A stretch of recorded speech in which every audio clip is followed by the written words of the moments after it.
Welcome to the Tenant Podcast. Today we have the honor of sitting down with photographer Chris Sessions. Chris, good to see you, man. It's been a while. Thanks, guys. It's a pleasure to be here. I want to start asking you some questions about how you got into photography. And I know you do other things as well, like you're a multifaceted artist. You do music, you are a filmmaker, and you do photography. Tell me how you got involved with photography. Basically, I grew up with my mom as an artist, and my dad took a lot of pictures as well. So I kind of grew up in this family where there was just a constant exposure to art and photography. And during family vacations, my dad would always take pictures. And so at an early age, I got like a little point and shoot camera. And then in high school, I took some journalism classes and took my first film photographs, mostly just like other students, just kind of journalistic things. But it was just kind of like my first exposure and going into the dark room and, kind of seeing the magic of that happen. Then eventually after high school, my dad gave me a gift, my first 35 millimeter film camera. And so, that was moving from St. Louis, where I grew up, out to Colorado for college, at the University of Colorado in Boulder. Kind of from that point, with that gift of that camera, it was a Canon 8E1 program, just with a 50 millimeter lens. I just kind of used that camera and just kind of use it to document some of the experiences that I was going through, the friends that I was meeting, the places that I was going to, and just kind of making it kind of personal, kind of like a journal, and just exploring, using that camera to just kind of explore the new places and experiences that I was going through. So kind of from there, I didn't really have a good goal of what I was going to study in college. But I decided to take some photography classes at the arts program there, and just kind of fell in love with the whole aspect, and just kind of used the camera as a way to just kind of explore, and use that experience, just to kind of guide my life. So that's kind of where it all started. That's really cool. Yeah. And you can see that on Chris's website. We'll talk about that more towards the end of the podcast, but he's really a prolific photographer. Like, he has a lot of different subject matter in his personal work. And you seem like you're always shooting something. Yeah, I've explored a lot of different subject matter throughout my career. I've been photographing for a couple decades now, and I've always tried to kind of keep it as personal as possible, and kind of started out just taking like landscapes and just kind of general things that were assignments for class. But eventually, kind of what it evolved into was like right around, I believe, like the late 90s, early 2000s.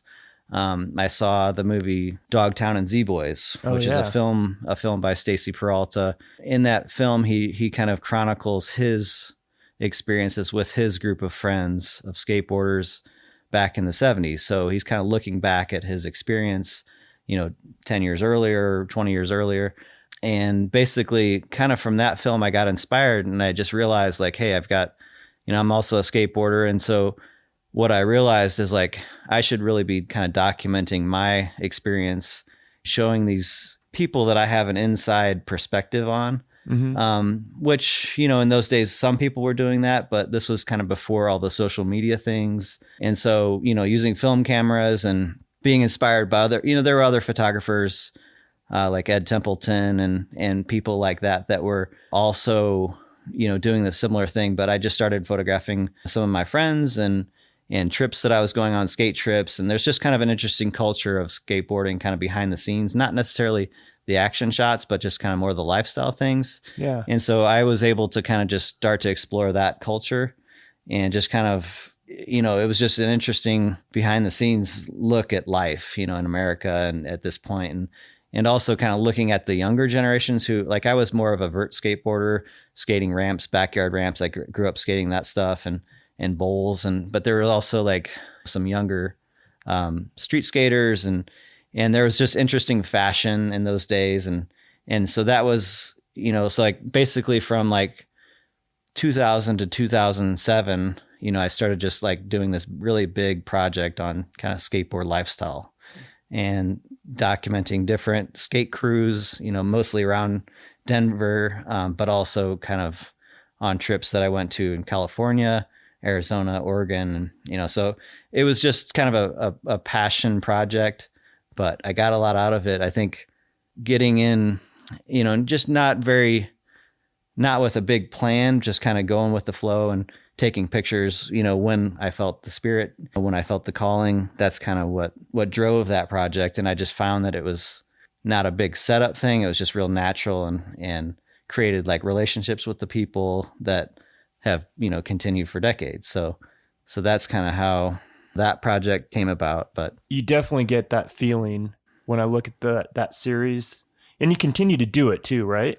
A little bit here and there when you have the opportunity. I would, but I just, life changes and, you work on other things and responsibilities grow. But certainly if reunion, project with some of those guys came up, I would definitely jump right back in there and do the same thing I always did. So, yeah. What I love about that is what you just described, as far as it's more behind the scenes, and you really do get a sense looking at those photographs of, I get a sense at least, and maybe that because I skated when I was in my teens, but I get that sense of that community, and they're very intimate. I mean, I will say this about your work as a whole. I feel like there's this intimacy that you have with your subject matter, no matter what it is, that's a special thing.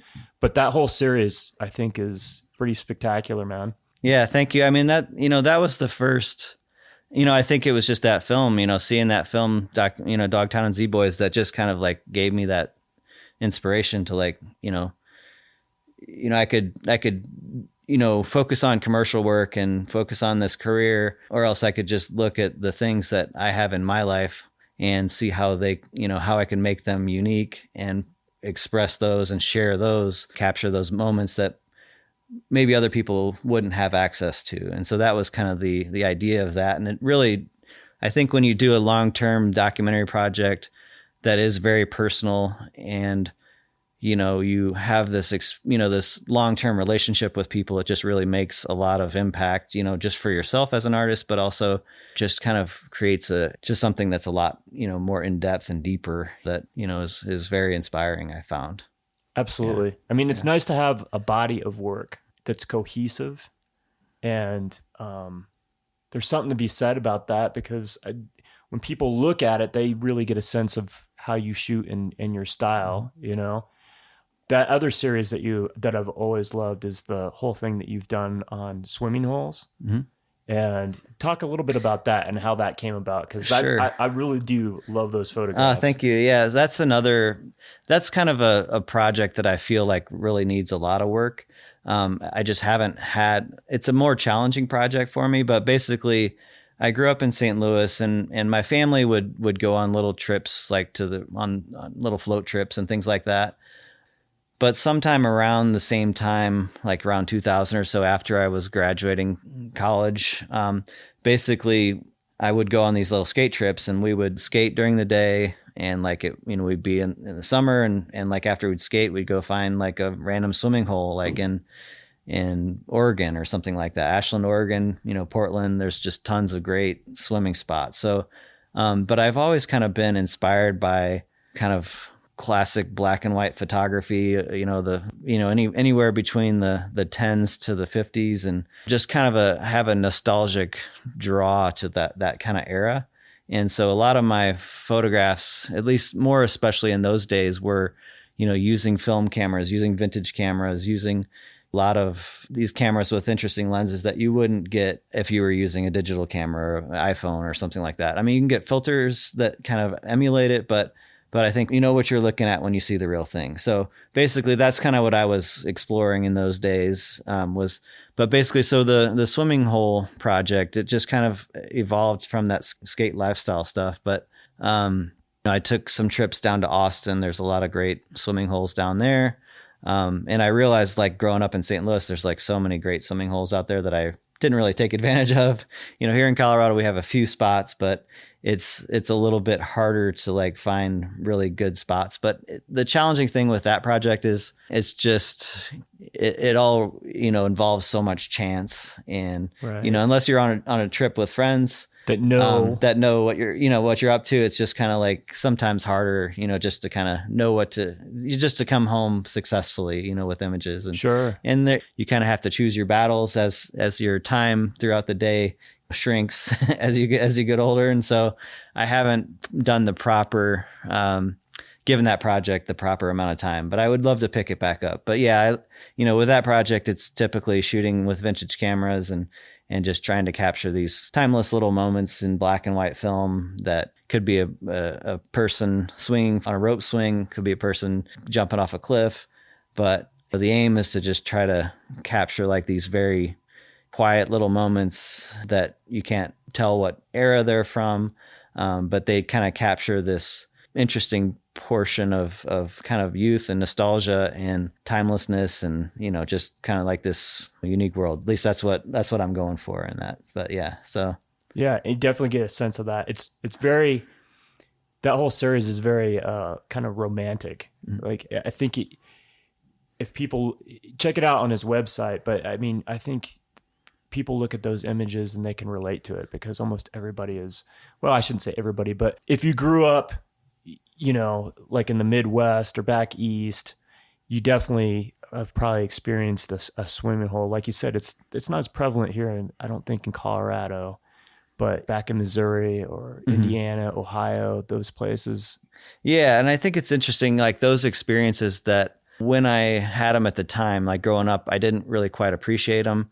But with the development of how pools are and how society and culture are today, and going to the rec center that has a wave pool or like these water slides, it's just a whole different type of experience than going out into nature and just going to this random spot that some local tells you about and you show up at. It's just and you don't know what it's going to be like until you go there, and it's like such a enriching experience. Like I remember my parents and I actually went on a kind of a swimming hole mission one summer a few years back, and we would just ask the locals, like, are there any spots around here? And there was a spot called like Brawley's Holler, and like just got such like, and all the spots just have these unique names, and just like this kind of lore and kind of mystery surrounding them. And I just think that's such an interesting concept that you wouldn't necessarily get if you're just a family growing up here in the Front Range and you just go to the rec center and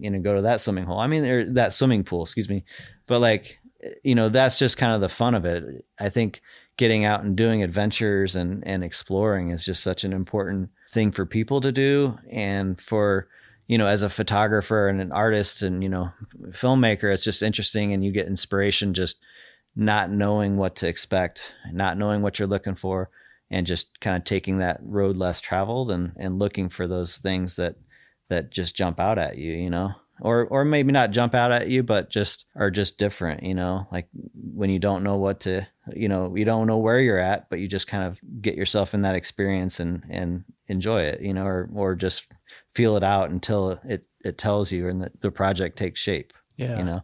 So when you were shooting those swimming holes, did you bring friends along and shoot them, or did you shoot locals too? Yeah. So normally, like in the earliest days, I think I would just kind of explore on my own. Mm-hmm. And those were tough times, I think, because, when you're first starting out and you don't know what you're after, it's hard to interact with people, right? And it's hard to like be that person who doesn't know what they're doing.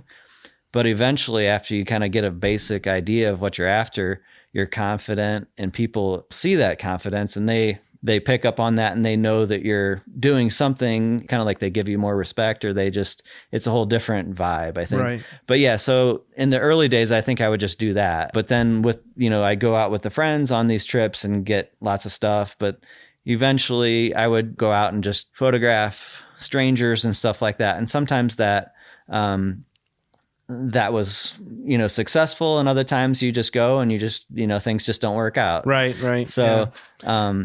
Most people pretty open to being photographed when you were out there? Yeah, I mean, they're just having fun, so they probably yeah, don't care. I mean, and my approach is different. Sometimes it's talking to people and asking them permission and having them look at the camera, and other times it's more just I'm a fly on the wall and I just, grab a quick shot and just move on.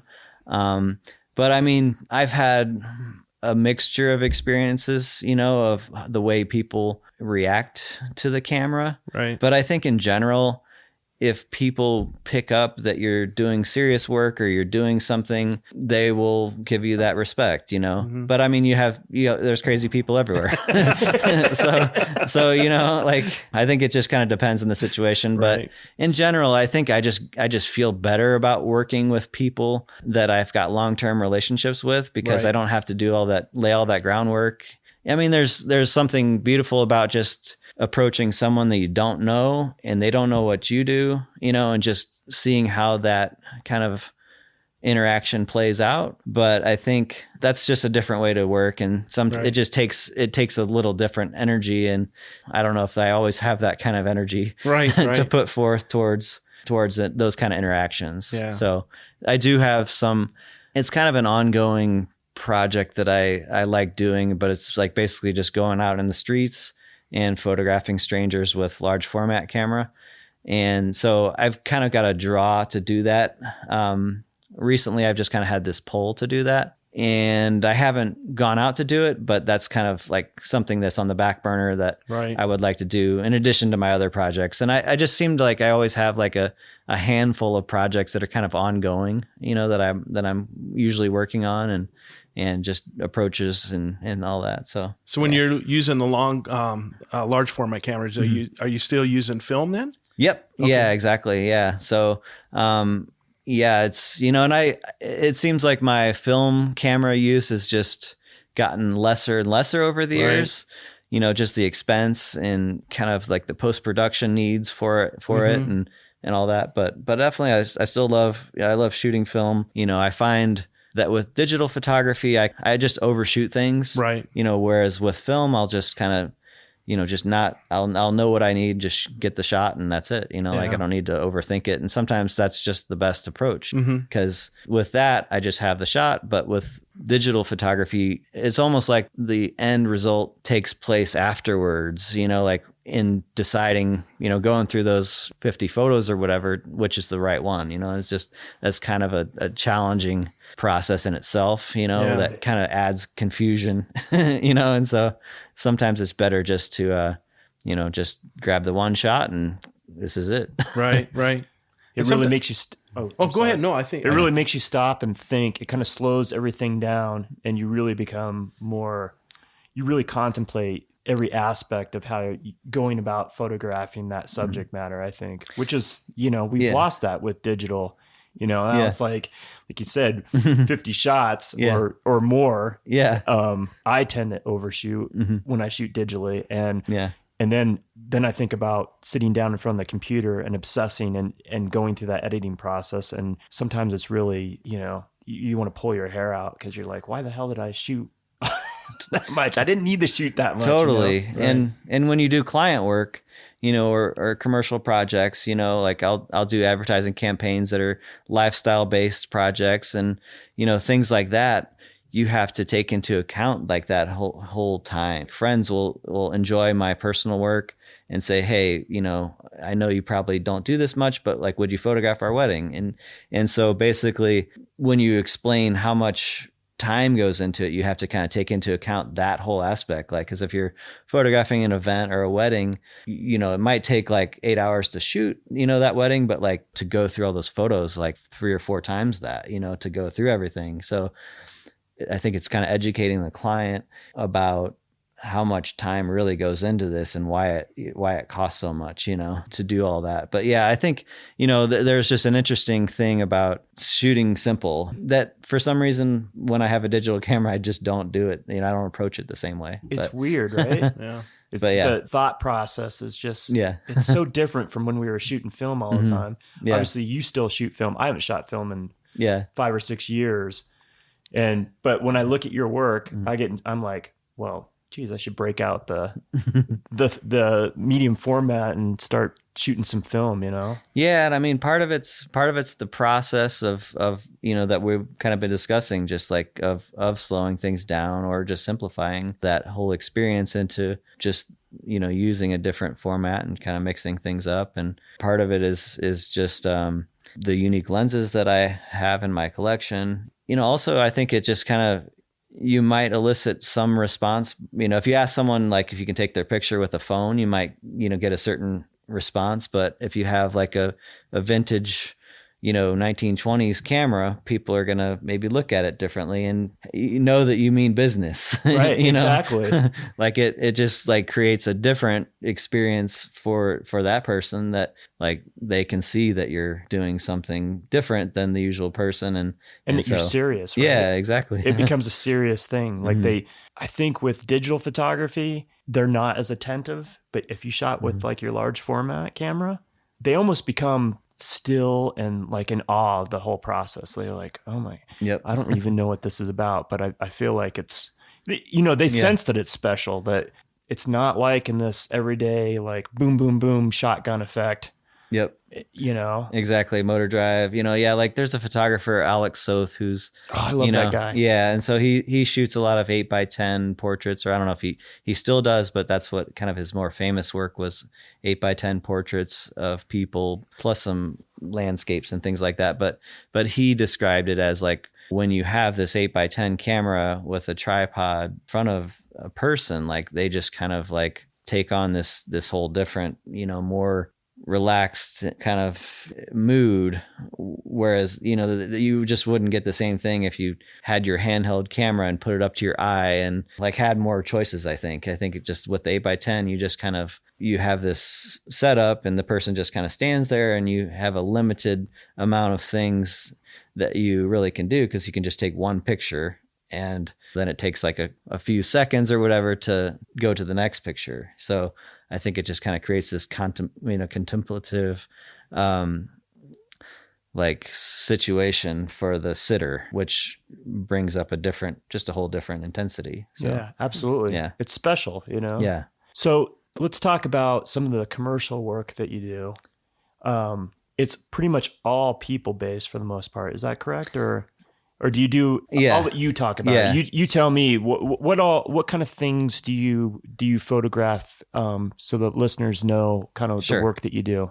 Yeah. So my education was in fine art. After I graduated college, basically with a degree in fine art, emphasizing in photography, you kind of get out and you figure out real quick, how am I going to make a living doing this? So my approach, and my education was at the University of Colorado in Boulder, and that program was basically kind of at that time an exploration and creative pursuits, and just kind of trying to come up with personal projects and exploring those things, versus a more trade-oriented photography program where you learned the technical aspects of lighting and business. When I graduated, I just really didn't have a good sense of like the technical aspects of photography or the business aspects. And so it's great to have creativity and to be able to explore those personal projects. But I think it's important to learn the real world and how to utilize photography in the real world. And so what I did was I assisted other photographers. And I think that was a good way to kind of help pick up on those business and technical aspects. And I always suggest that any sort of mentorship that you can get from someone whose work you appreciate is an incredible experience for someone who's starting out. And so that's kind of how I first started learning those things, and eventually started picking up projects from those experiences. And I moved out to California and assisted out there for a few years, and then moved back to Colorado. But eventually I started working for this photographer who started a hair company, American Crew. His name is David Raculia, and he's a fashion photographer. He's got a really good eye for fashion and art and good sensibilities. He's a great photographer. He's a visionary, with his company. But I worked for him for several years, and kind of, he's really the one who kind of catapulted my career, because being involved with him and his successes kind of helped introduce me to other work and clients, so basically, I started doing some small projects, just on my own. But really the first projects that I think, that made an impact for my career were through American Crew and through the agencies, the ad agencies here in Denver that were working with that client. So basically, around 2010, DSLRs started having video capability. I got that camera really quick because once the Canon 5D Mark II came out, it had like this cinematic look that was a lot different from any other video cameras of that generation. So it actually looked like a film, like you could shoot shallow depth of field stuff and just have this thing that's very common today. But at that point, like it just wasn't quite as prevalent. And so I got that camera and I was doing a lot of fashion shoots for American Crew. Mm-hmm. And so I just did some, while I was assisting, I would also do like these behind the scenes videos. Just kind of more for my personal explorations. But one of the creative directors from the agency saw my work and basically, since it looked a lot different than a lot of the other videos that they were doing, they kind of started hiring me for projects. That's how I started getting, commercial work through the agencies and just kind of how it all came about. So like some of my first projects were just shooting videos for ad agencies. And it just kind of came out of these experiences of shooting my own personal work just for myself, on these other jobs. But in general, like as an overview, like I've done a lot of work for ad agencies, and they could be anything from product shots to lifestyle campaigns, fashion and beauty campaigns. And there are a number of photography. Some of them are more motion based. Mm-hmm. But it seems like kind of from that evolution of those first projects, a lot of my work seems to be lifestyle based, almost like documentary style, like little social media campaigns where we'll go to a small town or do something and capture B-roll and do interviews with people. Okay. And then sometimes they also involve doing photography. So in general, it seems like those are the kind of projects that I do, are like lifestyle, people-based social media campaigns. And usually I'll have like a small crew with me, like, it could be myself as a director, a second shooter, a sound person, sometimes additional photographer. But in this market here in Denver, it seems like you kind of have to wear a lot of different hats. Sometimes it's just like come out and shoot behind the scenes photos, but sometimes it's like, we want you to do the whole campaign and act like a production company or be the production company for the brand. I don't know if that answers your question, but yeah, there's a lot of different things. But I think sometimes you just, as a creative here in this town, you have to be very creative. You have to problem solve and you have to evolve and change with the times. And sometimes that can be really challenging, and sometimes it doesn't feel natural, but sometimes you just kind of have to go with it and make it up and, just kind of go with the flow and see how it evolves. Yeah, absolutely. So as the industry has changed, which we've both seen over the last couple decades, I mean, it used to be people were a little bit more specialized. You feel like it's gone, you got to wear a lot more hats. Obviously, your documentary work has kind of put you on this path because it's kind of an extension of, this whole journey, this thread has kind of wound its way throughout your career. But as times have changed, kind of have to do a little bit of everything and be a little more open and then figure out how to make that work. Yeah, definitely. Yeah. I mean, I think it's just in the last, I don't know, I'd say maybe 10 years or whatever, just with the kind of the rise of iPhone use and social media use, the whole reality of what I do as a photographer or, filmmaker, it's just that definition has changed, and the whole next generation has come up and they're incredibly talented. Like, they're so good. They didn't have to start with film cameras, and so like starting out as a person photographing my friends, lifestyle photos with film, there weren't very many people doing that. But now it seems like, on Instagram or social media, like that's all that it is. So I have this like time capsule of those images from that era, which, I'm very thankful that I focused on. But now it's like, kind of, how do you stand out and how do you do something different today when everybody has the same tools? And so there's that, which is kind of a head, a head game in itself. But I think it just kind of goes to show that you really have to make something personal. You have to make something unique. You have to do something that is just a lot different from everybody else. And you got to solve that problem. You have to look like, how can I do this different? And what's going to make a difference? What's going to have an impact on someone, and what's going to make this ad campaign more successful? So in general, it's a good thing, but it's kind of frustrating in the same time, in terms of like putting food on the table and all that. So it's a challenge, and because it evolves so quickly, it's kind of, yeah. maybe it's not for I feel like this younger generation coming up, they're intuitive to the technology, and but you seem like you've done really well as far as like figuring it out and evolving into the whole filmmaking side of things, in addition to the still photography. I've tried to stay as true to my own vision as I could, rather than focusing more on things that would make money. And so there's definitely challenges to that approach, but I've tried to like just approach it in terms of just being true to my vision and being creative and exploring that vision and pushing that vision and allowing that vision to adapt. It's been successful in some ways, and in other ways, like, it's just been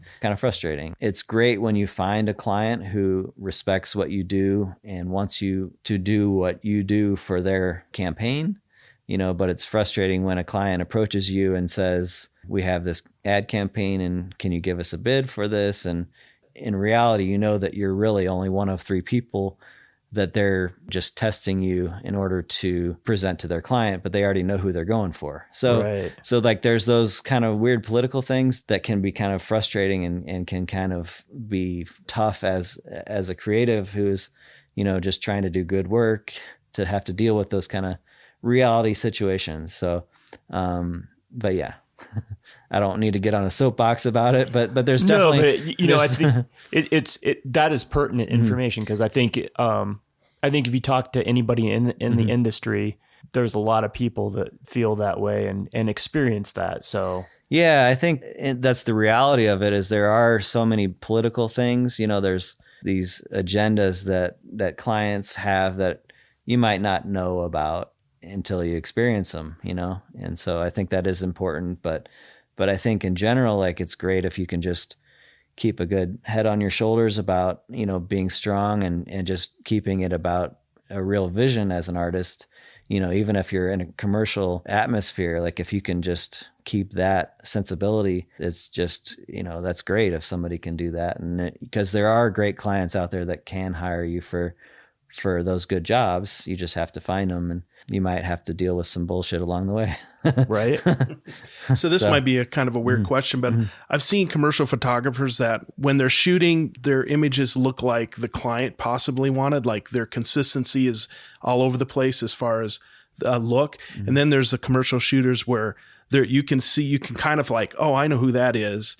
So how do you balance that where you're bringing your own vision, as you would say, and then also trying to maintain the fidelity of the corporate image? Yeah, I mean, I think it's kind of tough. Like, and my work is kind of, it varies quite a bit. And like, if a client comes to me with a tear sheet that says, here's what we need the images to look like. And I think my preference in terms of what I like to shoot is like available light, around sunset.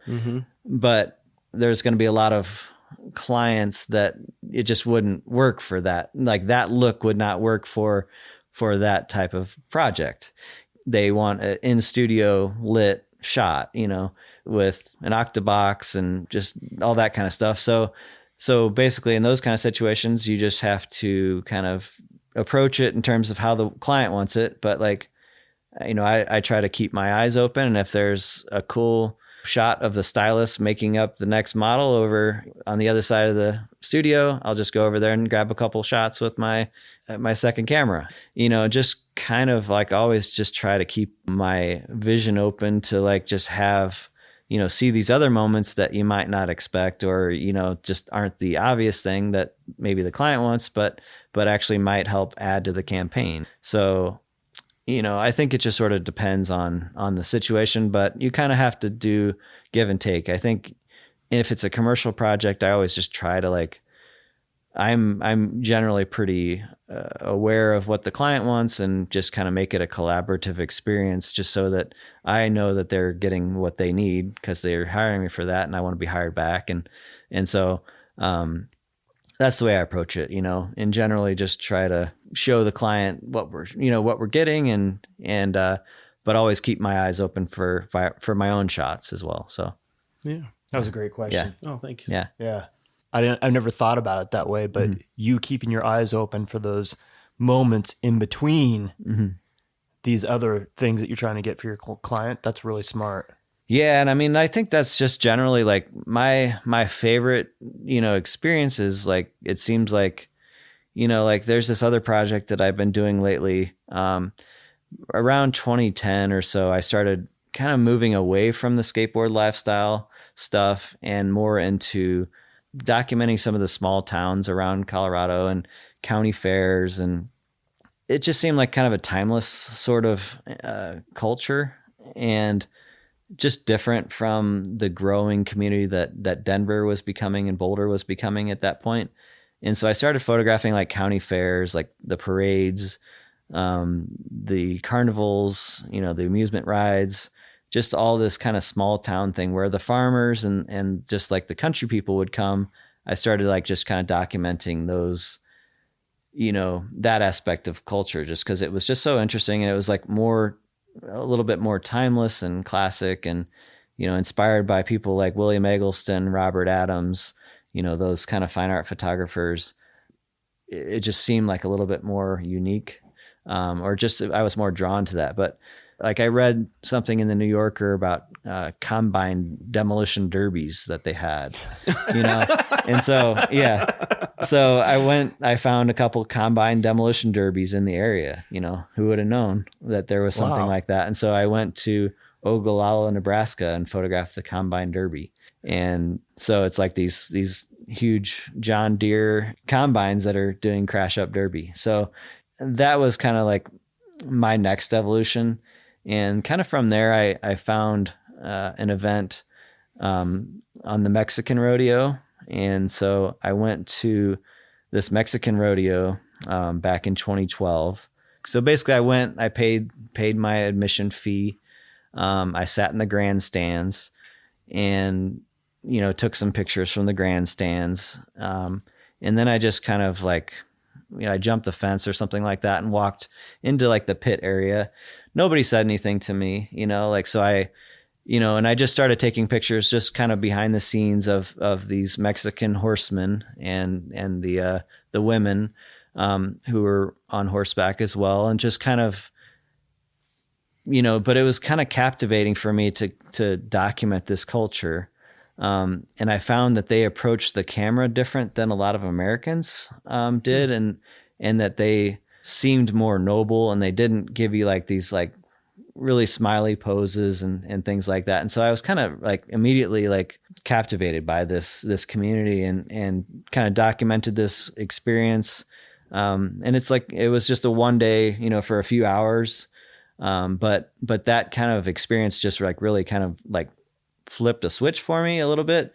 And it was also kind of one of those experiences where there was just so much going on, all at once. And that's kind of where I started, what kind of inspired this conversation. But there was like so many things that I could point my camera at all around me, instead of, going to a swimming hole and like hoping that someone jumps off the cliff. Like there's like things everywhere.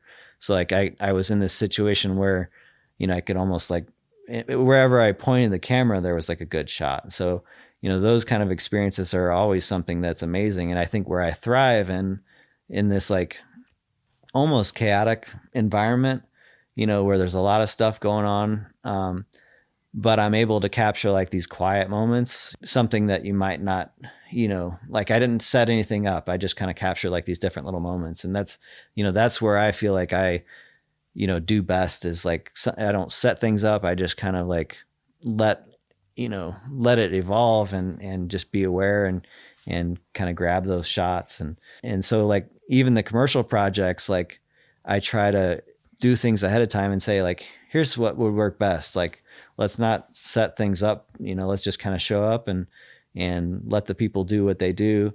Kind of unfold a little bit more organically than just like, we're controlling every little aspect of it. Exactly. And a lot of clients really want to control things, but I think what they really realize is that if you kind of capture life as it is, you get this real sense that you can see in the photograph, like this feels real, this feels genuine. And I think that's an important thing to be able to capture as a photographer or a filmmaker, just to capture those genuine moments, even if it's for yourself as a personal project or as a project for a client, because you want the viewer to be able to relate to those, those real moments instead of something that feels very commercial.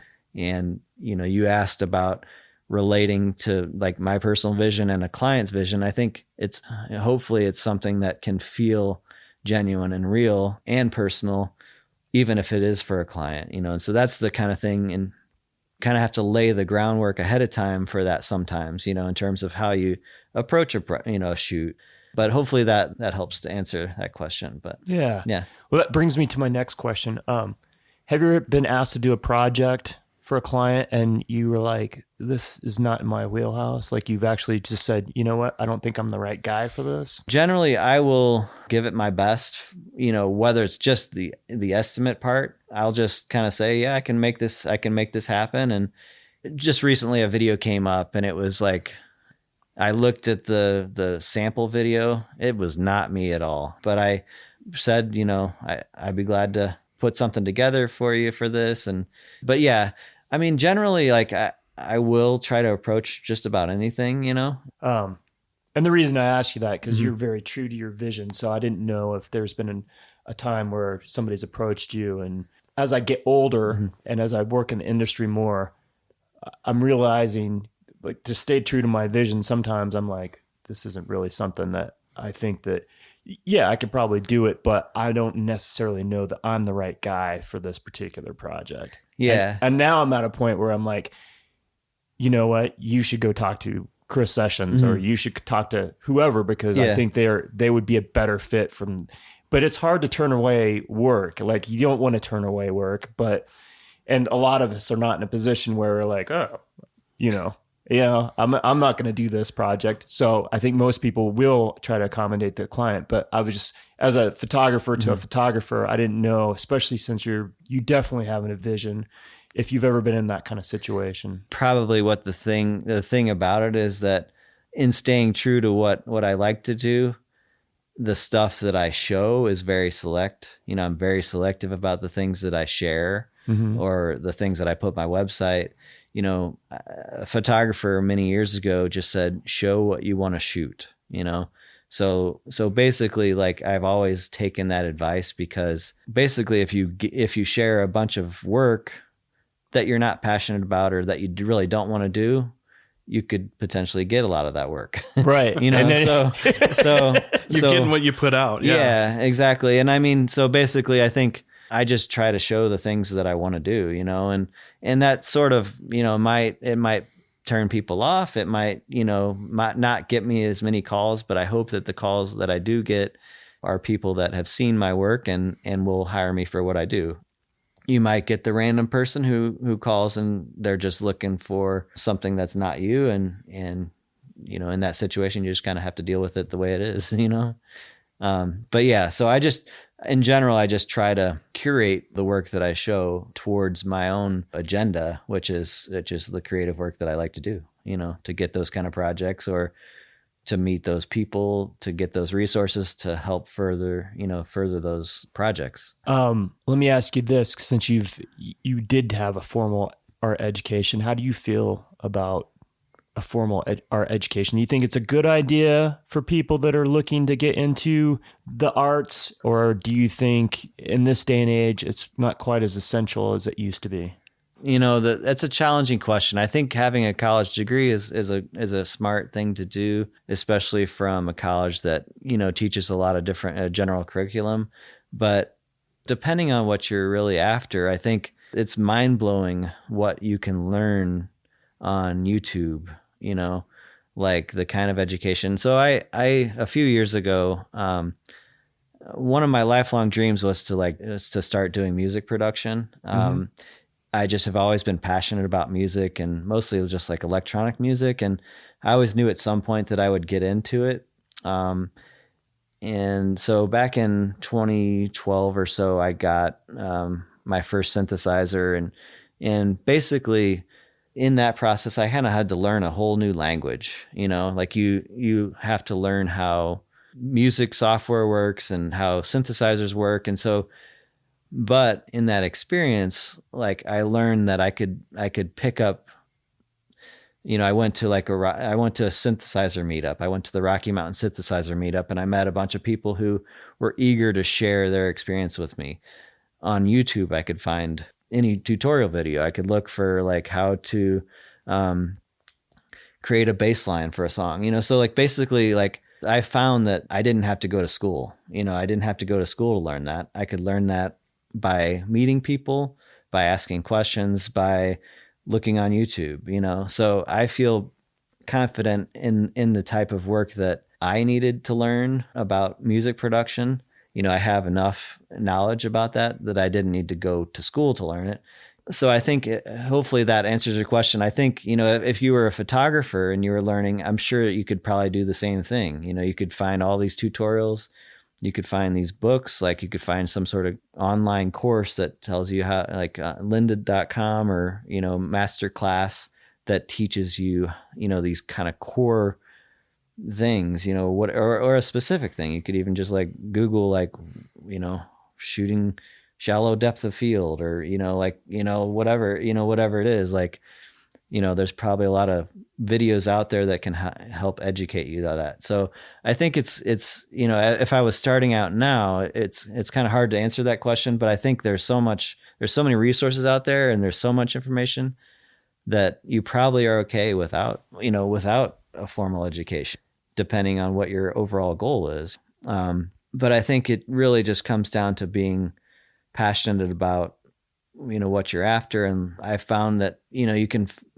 get such an education just by looking at photography books, like reading about, other photographers, reading their biographies, just seeing that experience, seeing all the experiences that they've gone through. And that's always been inspiring for me, is just like to go to the library and look at all these monographs from other photographers. And, and I, when I was in college, I did an internship at the Camera Obscura Gallery. It was oh, that's awesome. Yeah, very, it was a really amazing, photography gallery. I miss that place so much, man. Yeah. Every time I drive down in that neighborhood, I almost cry because I just miss having that resource and going in there and talking to Mr. Gould. And yeah, and he had just like the craziest collection of books. Well, he probably had the most extensive photography collection. Yeah, I would say.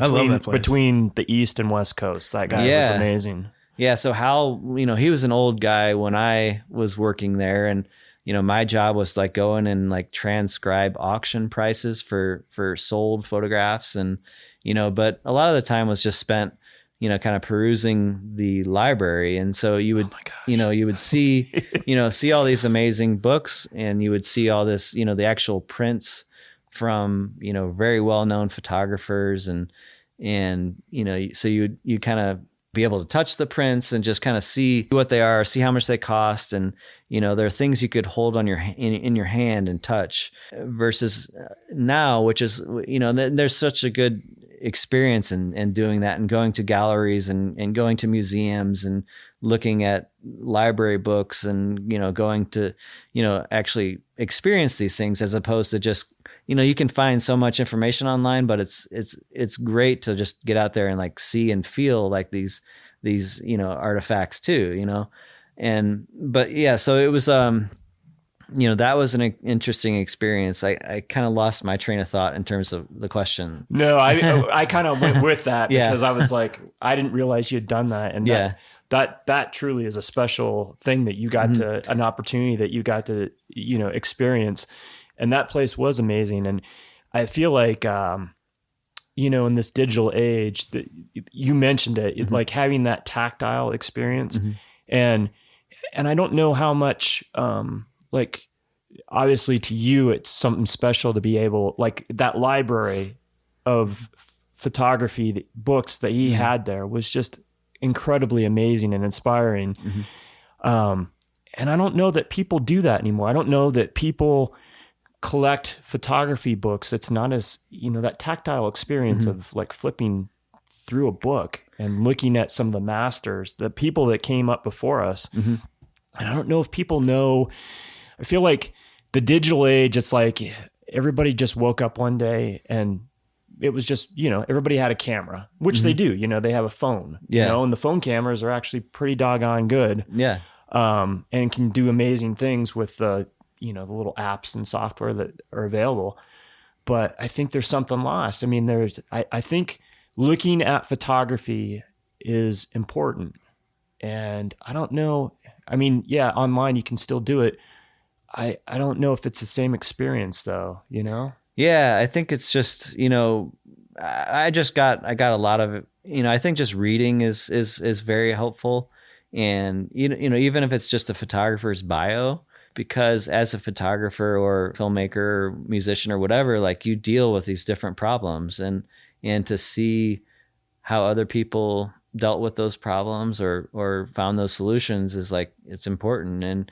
And it just helps you along your way. And, there's also like the special collections at the Denver Public Library and probably the university libraries as well. And like, there's even more unique books, so it's, worth going and, figuring out how to access those, collections, because you can find amazing, treasures that you wouldn't find online, Absolutely. So another thing I should probably mention is, besides the Camera Obscura gallery internship, I also did an internship at a high-tech company called Storage Tech. And so that was a corporate information, like kind of a high-tech company, but they hired me when I was in college, to kind of just help out. And that was like a paid internship.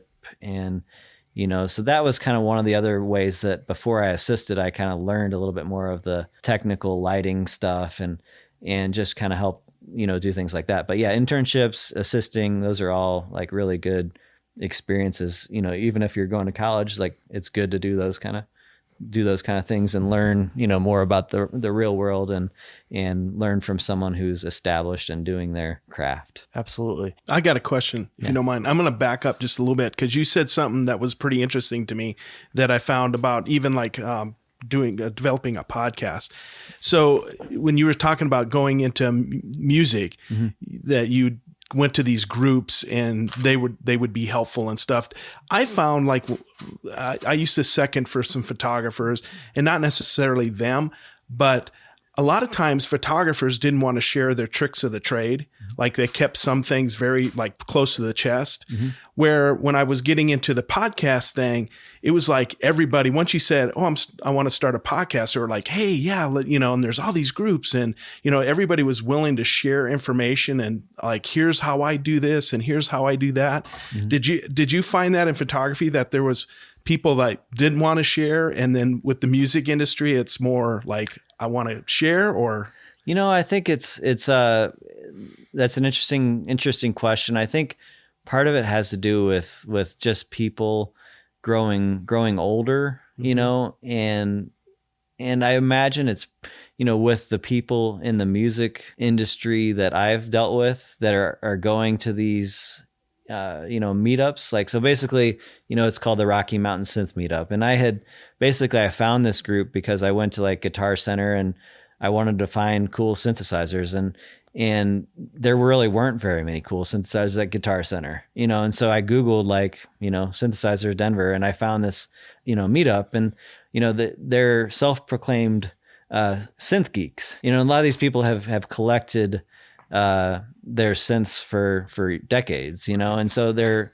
excited to share them with people, and they're passionate about it. And, so I think somebody who's not as, they're just excited to share, but maybe like 20 years ago when they were just starting out and, had this secret technology, like, they wouldn't have let anybody touch them. But so I think in terms of photographers that I've worked with, some people have been very quiet about their techniques, and good reason. And I understand that, like some people don't tell you what lenses they use, and some people say this is proprietary, and I totally get it. There's certain things that I'm very private about, in terms of like the cameras I use or whatever, and you're just protecting your craft. Yeah, you have to, and because people will take advantage of you, some people just don't put the work in. Like, and if you've done your craft, and, you know, it's just hard when, you know, people just don't understand how much work you put into things. But I think in general with the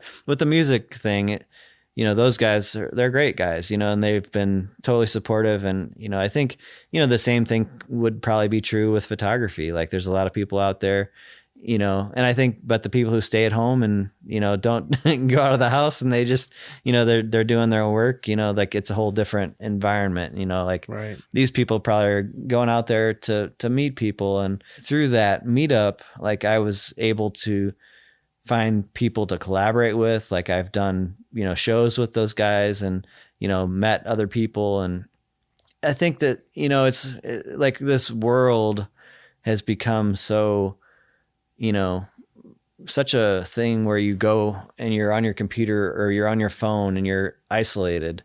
But it's good to, like, get out of the house and, like, meet people and have these experiences where you're meeting other people and you're talking about projects and you're interacting, you know, and opening, you know, the door to different experiences. You know, I think that's just important in terms of like, just growth as a community, you know, like, Right. that's important, you know, to have people to collaborate with, and to get out and read books, and to get out, you know, just to share, you know, show films, and, you know, all those experiences, instead of just sit at home or whatever, just kind of get, you know, isolate, you know. Yeah. Like, it's a tricky thing, because the more that the internet has, like, expanded us, it's also kind of isolated people. So I think it's an interesting dichotomy. It is.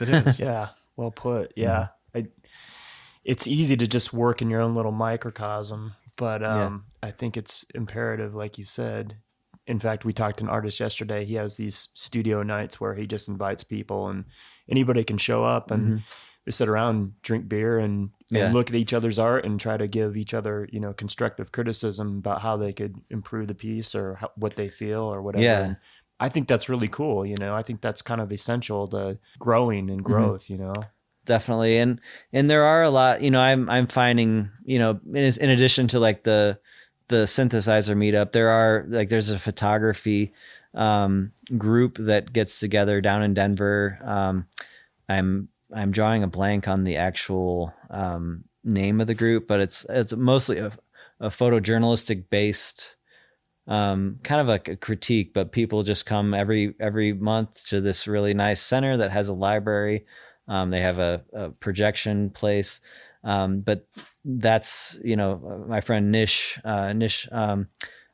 started that in Denver. There's also, like, another group of some friends of mine that are doing, like, a similar thing with films. And so basically they're getting together and just chatting and showing work and sharing work and talking about, you know, getting feedback from some outside people on projects you're working on. So it's great to see people, you know, getting out there and doing these things. And I can send you like the kind of the information about them. That would be on the really website, cool. because it's, you know, it's great to have these, you know, different resources available. Absolutely. Yeah. So this, the music that you've been making, do you score your films with some of this music? Have you been doing that? Yeah. So mostly what I've been doing, like, I'm the main project that I'm working on at the moment is there's a tradition that started in Mexico in the 14th century. It's called charrería. And basically it's an equestrian tradition that originated out of the haciendas of Mexico. When I referenced, like, the Mexican rodeo earlier, the Mexican rodeo is kind of like the Americanized version of this tradition. So charrería is the national sport of Mexico right now. Like, it's the authentic national sport of Mexico. So it's like NASCAR here. Okay. But basically there's a small community of Charros or Charros here in the States, in different states here in Colorado, California, you know, Arizona. And so basically that day that I went to the Mexican rodeo in 2012 was kind of my introduction into that culture. And throughout the years, I have basically a few years, I would go back to that same event. And eventually I made some connections with that community, shared some of the work that I'd been doing, had some conversations, and basically was invited to some of the private events that happen here in Colorado. And basically, like I had no idea that there was, this community. Like it's something that was so foreign. Most people in this state would have no idea that there's these events going on. And so it was a very, inspiring thing, community. And it has become my next project, basically. So I started in 2012, but it took me a real long time to like make a connection with the community and get involved. And, but I've been able to just, find a lot of, this has just become such an important project for me. And it's different because rather than focus on something that I kind of had in my surroundings, or my immediate consciousness, it was like kind of more of an approach of like photographing other, like another culture and something that I had no idea about really. And I know a lot of people like kind of would go to foreign lands and document people and things like that. But I was never really drawn to that except for when I found this project. And so basically it started kind of as a photography project. And then I would start, I started kind of documenting them in video. And it was at like kind of the state fairs first. But then once I was invited to the private events, which are more authentic versions of kind of what they do in Mexico. Mm-hmm. And it's basically like, at the Charros, which is kind of like a rodeo. So basically there's like a series of, there's teams that compete for points, and there's just like a series of events that they do, at the Charros, at the rodeo. And so, basically the first, version that I went to, the Mexican rodeo, was like a 3-hour event, but the actual events that I go to, at the Charros are like, there's like 3 rodeos a day. And so like my ability to shoot photos went from like 3 hours one day per year to like this other basically experience where I can go to 3 rodeos a day, a couple, a lot of weekends, throughout the summer. And so basically I found myself in a situation where I was able to get a lot of content. And so it became, a big project in terms of my photographs and also in terms of capturing video stuff. And so throughout that, the goal is to put together a book of a book of photographs from that project. And then also a documentary film on that culture and specifically about kind of the family that took me in and kind of their story, which, being Mexican and living in America and just kind of that culture and community. And it's just an interesting story. And so the last couple of years, I've shared a lot of that work, and it's been interesting. And a lot of that work I do score myself. Like that work, it's documentary style, photography and filmmaking. But I think a lot of the sensibilities that I try to convey are kind of like this almost like dreamlike, timeless kind of quality. And I think the music that I do is kind of basically ambient soundscapes. Mm-hmm. And so I find that, a lot of the visuals that I capture or strive to capture, I like to have like kind of this romantic, timeless, contemplative vision. And I think the soundscapes sometimes work with that. And so those pieces I do incorporate into my films. And I have like a series of films that I, share on Instagram. They're just kind of like these short 1-minute videos that are slow evolving vignettes of visuals. Could be a slow motion shot of moving through, the forest set to an ambient soundscape. It could be traveling on the road, passing some random diner or something like that. But basically I try to, there's a series of short films that have my soundscapes, as a soundtrack, in conjunction with the visuals. And so that's been, that's been fun. And I do have some other events coming up that will kind of be further explorations of visual and audio. This project, you're continuing to work on it. Yeah. So sorry. So the main project is like the Charros project is going to be a book of photographs. It's called Charros, Colorado. And then there's a documentary film as well. And I've got the majority of the film shot. I just have more interviews to do and more post-production work with it. Okay. So, but yeah, so far I'm doing everything, and my idea most likely is to do all aspects of the production on it, including, post-production and the soundtrack and everything. It's just kind of been my baby as an artist. Like, I felt like my skateboard lifestyle stuff was kind of my life's work almost, but this project kind of caught me off guard, and it was almost like I kind of, just wasn't sure. It took a little while to figure out, like, just to find this body of work for it to come together. But once I found it, it just like, it opened up a whole lot of doors for me. But yeah, so there's, you can see some of my prints. There's a restaurant in Denver, Las Delicias Uptown. It's the location on 19th Street, but you can see some of my prints there. Oh, cool. Last year I got a grant from the Colorado Film Commission to produce a 5-minute film loop. It was shown at the Side Stories Film Festival. It was an outdoor film festival that took place for a week in March, and my short film on the Charros was called La Familia Chara, which is like the Charro family.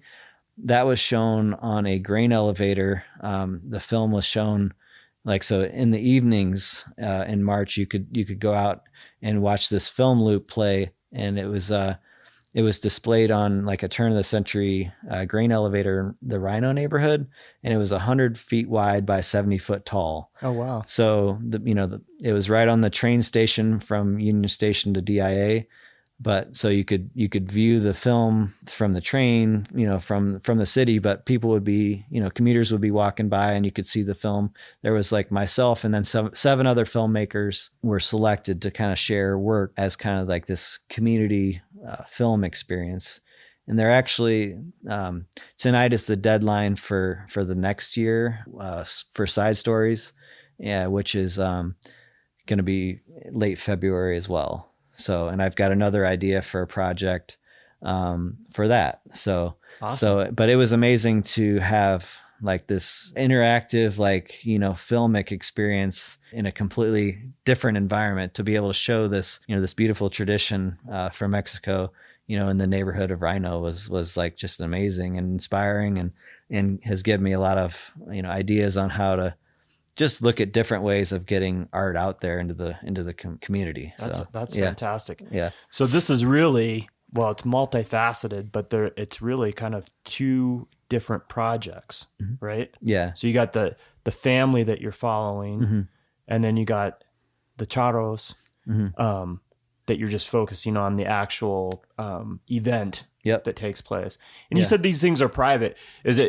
When you say that, is it just more like the community just knows about it, or that it's actually like an invite only thing that unless you know about it or get invited to it, you wouldn't know? I think it's just one of those things where, you just wouldn't know about it unless you knew about it. Unless you're in the culture. Yeah, and unless you're in the culture. Yeah. I'm sure there's a lot of different little things like this out there, I'm sure there's like some weird, dancing culture out there that I have no idea about. Generally, it's like, it's just very specific to that community. There's Gotcha.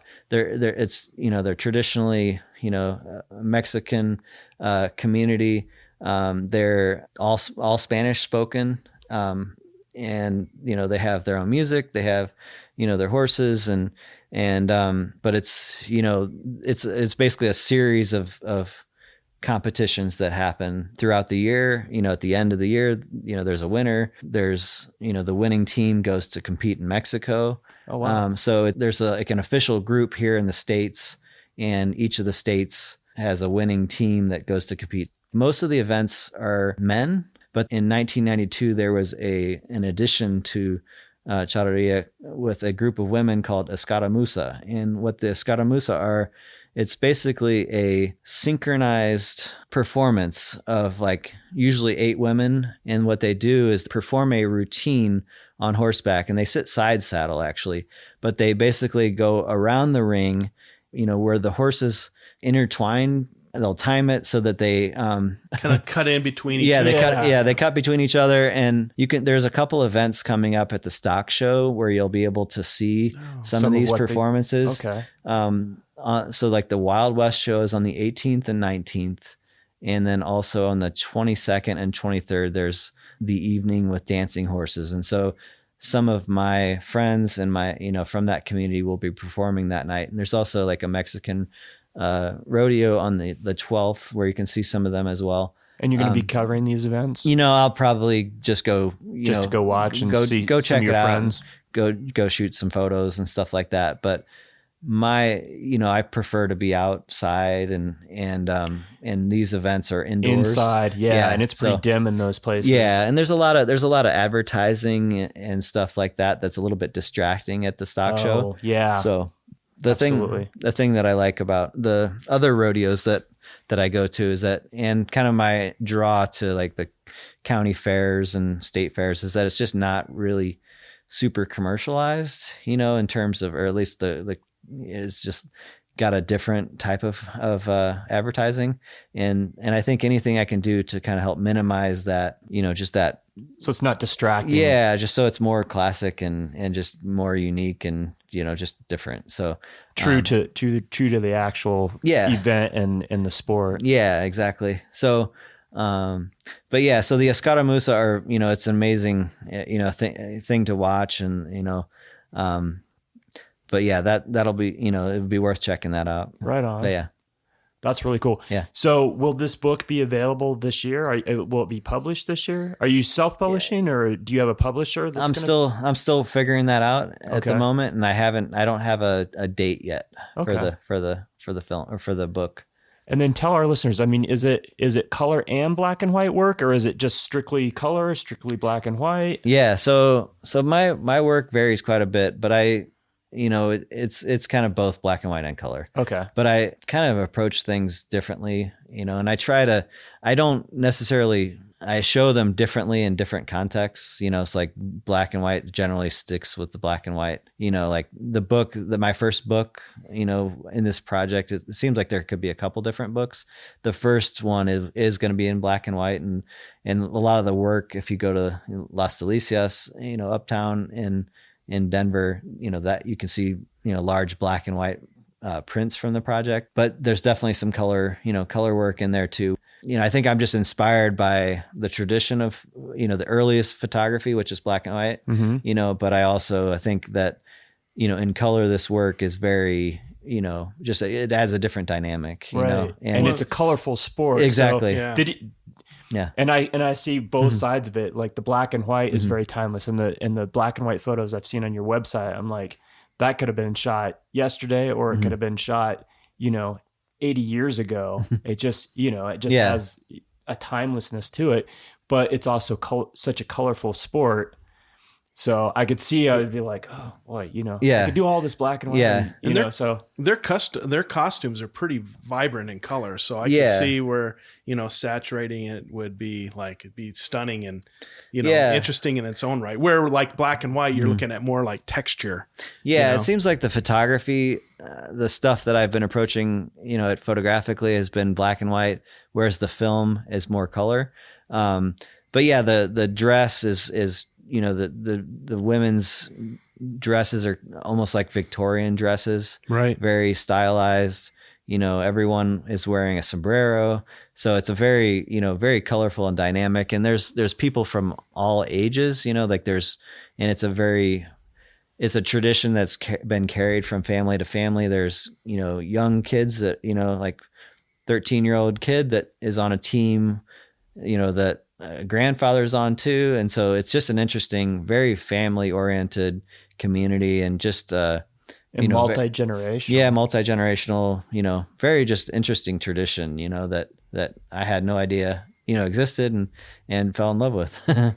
Yeah, it's kind of reminiscent of the Native American culture too, because they have all different types of, when they go to the powwows and stuff, all sorts of different types of dance, the fancy dances and stuff like that. And it's multi-generational, little kids to grandfathers that are in their 70s and 80s, So Exactly. It's very, very kind of interesting that these two cultures in that kind of where, like I think of, like rodeos and American West rodeos, the traditional ones, you don't see that multi-generational. These are, this is sports. So they're in their 20s or 30s, and there's not a lot of like really old people or really young people involved, Yeah. So exactly. It's and interesting.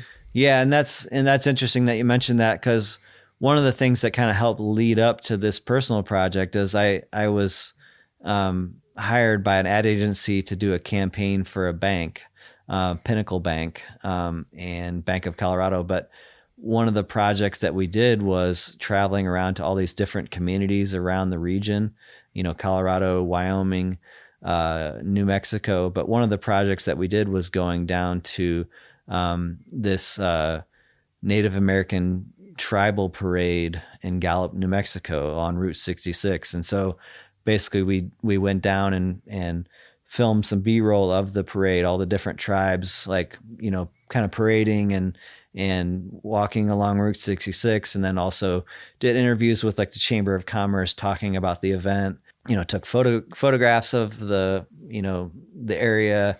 But yeah, like a lot of these multicultural projects and like these social media videos, documentary projects kind of helped me. I would go to different, like we would do that one day. We would go to like an architect's office. We would go to a print shop. And I think that big ad campaign which was like 3 years, basically, a lot of traveling, that kind of helped like teach me how to approach different situations. Like it could be totally different, and I just had to be very quick with what I did, but helped me kind of learn really quick, how to, capture different things and different scenarios, and be very quick about it and efficient. So that was a very helpful thing to learn as I was, coming into my own documentary projects and finding these different scenarios, which I like to use for all of my projects, just to kind of keep an eye out for whatever happens, as it happens, as it comes up, Yeah.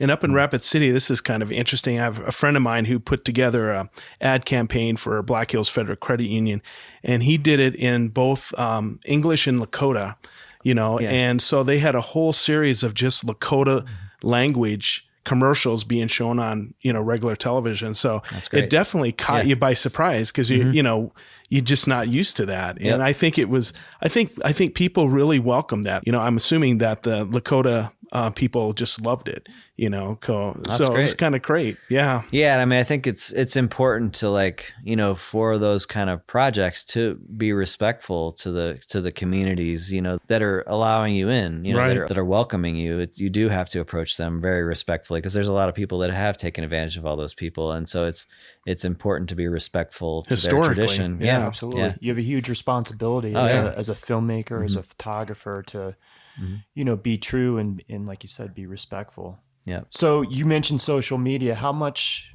does that play into your promotion as a filmmaker and photographer? It sounds like you utilize it a lot. I don't really approach it from a business standpoint very much. Like I don't push much of an agenda on it, other than, just like my personal work. It seems like however I feel is what I publish. Basically, it's almost like a journal. I show a lot of different things.